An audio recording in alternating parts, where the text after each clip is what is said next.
Good afternoon, everyone.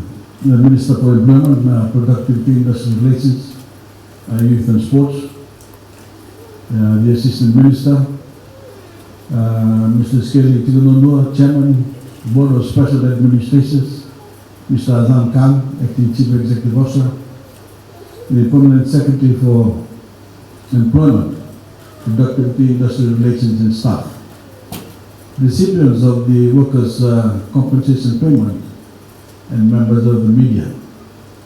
Ladies and gentlemen, good afternoon again. I apologize for keeping you waiting, but as you know, Parliament is in session, and right now, I don't know whether we have won the vote or not, because there's supposed to be a vote this afternoon before we left. And I hope we have the numbers to vote for the motion that the Attorney General put forward. Anyway, and good afternoon to you all. We are here today to give just compensation to people who have suffered serious injury on the job, and to the grieving families of people who have lost their lives while performing their duties.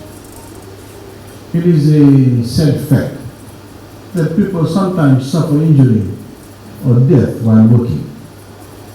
Sometimes it is because their jobs carry known risks, but other times through freak accidents or someone's negligence, or by contracting a disease, or due to natural disasters. Whatever the reason, it is a hallmark of modern civilized societies to provide compensation to the injured, to compensate them for physical injuries that prevent them from working as they once did. We also must care for the families of people who are killed on the job and who no longer can count on the family breadwinner. Since January 2019, Fiji provides the families of those injured or killed in accidents with compensation through our Accident Compensation Commission Fiji, the ACCF, as you've heard, adding yet another layer of security for those suffering tragic circumstances.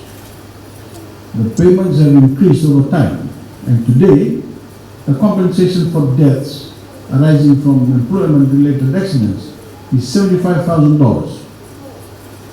My government has modernized compensation for employment accidents by replacing the Workmen's Compensation Act with the Accident Compensation Act 2017 to better serve workers and their dependents. The No-Fault Workers' Compensation Scheme is more victim-friendly, allowing for compensation cases to be decided quickly and without prolonged investigations. What is important is that a person was injured or killed on the job, and some compensation must be paid. There is no longer a need to get involved in expensive and lengthy legal battles, a burden grieving families should not bear. We are also committed to making sure that our compensation is given fairly, according to reasonable and rational standards. So the Ministry has engaged the services of an Australian occupational medicine consultant to train more than 200 medical assessors. These assessors have the training and experience to assess each person's case to determine their degree of permanent disability or to provide medical opinions on the degree to which an individual death was caused by conditions at work or related to work. We want to be sure that people suffering the same injuries are compensated in the same way.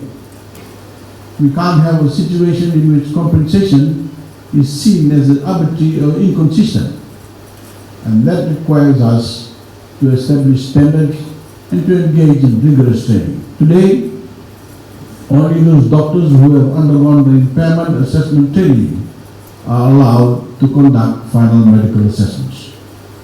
Over the last 5 years, my government has paid out approximately $8.75 million as compensation to the workers and dependents of government workers. For this financial year, government has allocated $1.2 million for compensation payments to injured workers and dependents of deceased workers whose deaths are directly related to their employment. Out of that $1.2 million, we will pay $494,000 to settle 24 cases, 17 injuries and 7 deaths. Today, we honor the first group of recipients. Under the Accident Compensation Scheme, compensation is more inclusive, extending to all victims of employment accidents, not only government workers. Over the past 12 months, ACCF has paid $1.7 million in compensation to workers from across different sectors. $1.7 million. I would like to say something to the people gathered here today to receive this money, these checks. I know that no amount of money can truly compensate you for the suffering you endured, for the loss of a loved one, or for the disability you will now carry for the rest of your life. For this, you have my deepest personal sympathy. But it is my hope that these payments will help you as you go forward and build new lives, and that the funds will help sustain you and allow you to live with dignity and hope. We have no guarantee in this life. Natala will tell us all that. You know all too well that our prospects for the future can change in the blink of an eye. You know that any one of us may have to rethink completely what our lives will look like, suddenly and without warning.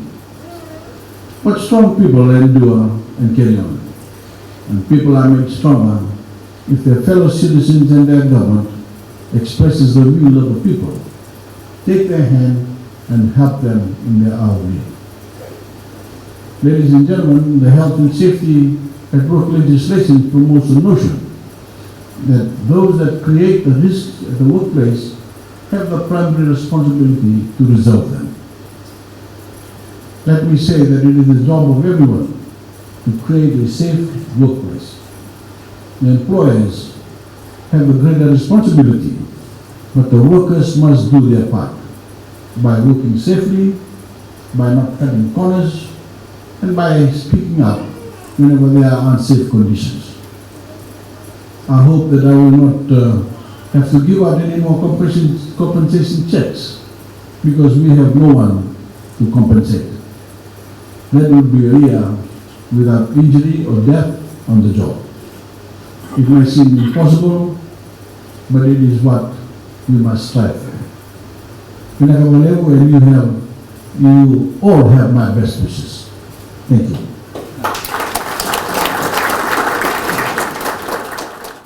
Mr. Epeli Tuiso Bibi,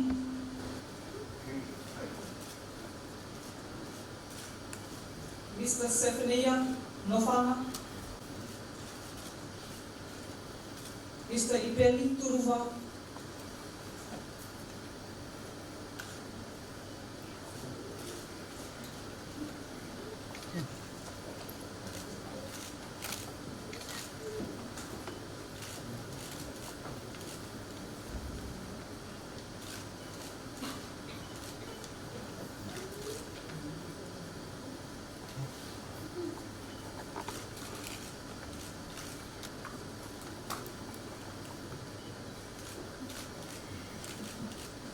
the daughter of late Mr. Atama Masielova, Olivia Makareta,